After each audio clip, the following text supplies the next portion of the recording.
Okay, hi, this is Ryan Vaughn. He teaches 7th and 8th grade math, and he knows he's helping me do a coaching video and that I'm being evaluated and that he's not being evaluated on this. And so here we go. All right. So, what is your goal objectives for the students? I want my kids to be able to answer a one variable, two-step process question. Okay, and so I'm going to do this question now. So, what are your objectives for you in your teaching? What are your objectives? I want to make sure that I'm giving proper feedback through the process of the student working out the problems.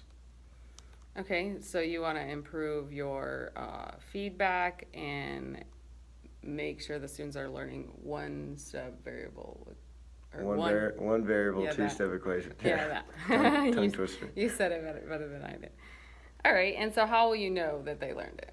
I will use stations, teacher group, formative assessments such as task cards or independent practice or stuff like that.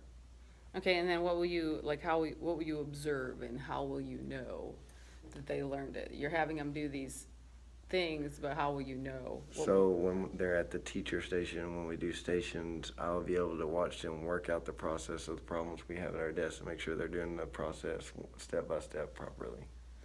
So it's like you're using a formative assessment Mhm. at your teacher station. Mm-hmm. All right. Are you doing anything else to collect data or to know for sure what they're learning or where their problems So are? when I do task cards, I make them work it out on a sheet of paper and make them turn that in so I can grade the process instead of the answers. I want to make sure that they're understanding the process versus getting the correct answer every time. So you go through and look at their process. Yes, ma'am. Okay, and then you said that you wanted to be better at feedback. So then, how do you give them feedback on that? I struggle at waiting to grade papers. I want to take it home that night and do it and be able to give them feedback when they walk into class and show them where they may have messed up or where they've done right at the beginning of class. Could you maybe use a warm up or use it as a warm up, like almost hand it all back to them and maybe even hand them somebody else's paper and do peer editing? That just came to me. I mean, you don't have to use these. I'm just throwing some things out there. I mean, yeah, we could do that. That way you didn't always have to take them home and count on yourself to have the time with, grading them and Yeah. stuff like that. Because I used to do the same thing, and I'd go home and then life happened, and then you didn't get them graded, and you get them the feedback right away. So I wonder if you could do something. Yeah, I mean, that would be a good idea. That way that they're seeing other people's process, and that's kind of like the peer talk where you have to say what the peer is doing. So you're reading their process to make sure that they're doing it step by step. And if they're not, you can go to them as a peer and show them how to do it. I wonder if we could do an observation, like when I do the observation, because this is a planning session right now for coaching, and then I'll come observe you, and then we'll reflect on it, because that's the whole coaching cycle. I wonder if we could observe them doing that and see how that works. It's just a thought, but I mean, we the can final try it and planning. see if they can independently help each other, see if they'll take it or be responsible with it, and see if they'll help the ones that need it. Because I used to use red pens. But go ahead. I have a bucket full of Oh, red pens, okay. but I feel like they listen better from their friends versus someone older than them. So Do you have a better idea? I mean, you don't have to use my idea. that's a good idea, but I Okay. mean, that's If you come up with a better one before we do the actual Yeah. observation, then that's fine too.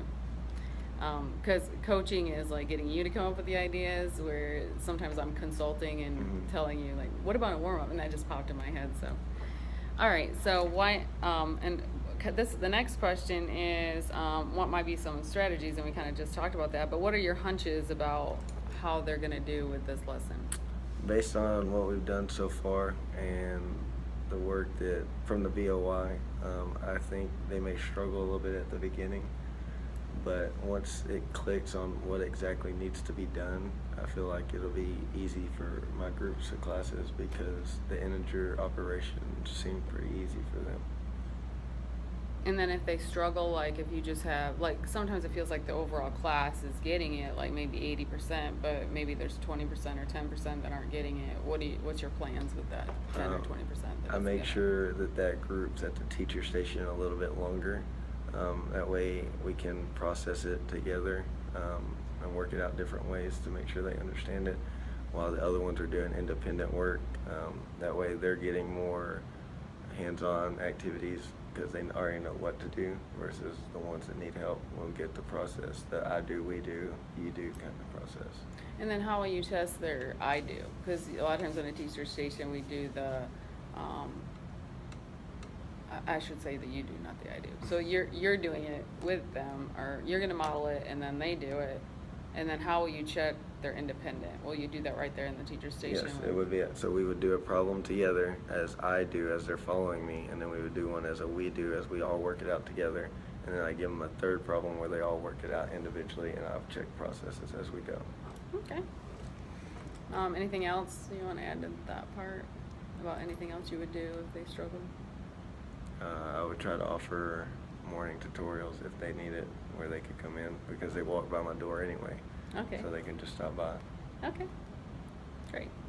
And then we already kind of talked about this, but what is most important for you to pay attention in yourself during those? Giving prompt feedback. And what will prompt feedback look like? Like what exactly? Instead of just walking by, looking at the answers or the process, seeing if they're doing it right, make sure that I give them a verbal praise or help them where they need help in the steps right then and there, instead of waiting later when they come to me asking for questions.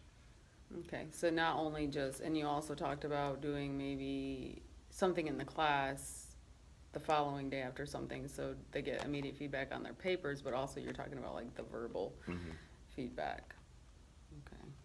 Anything else that, like, so on the day that I observe you, I can like kind of record information about your feedback that you give, so you can see what you're doing. It's not anything that is my opinion, it's just me kind of recording data for you. Is there anything else you would want me to like keep track of about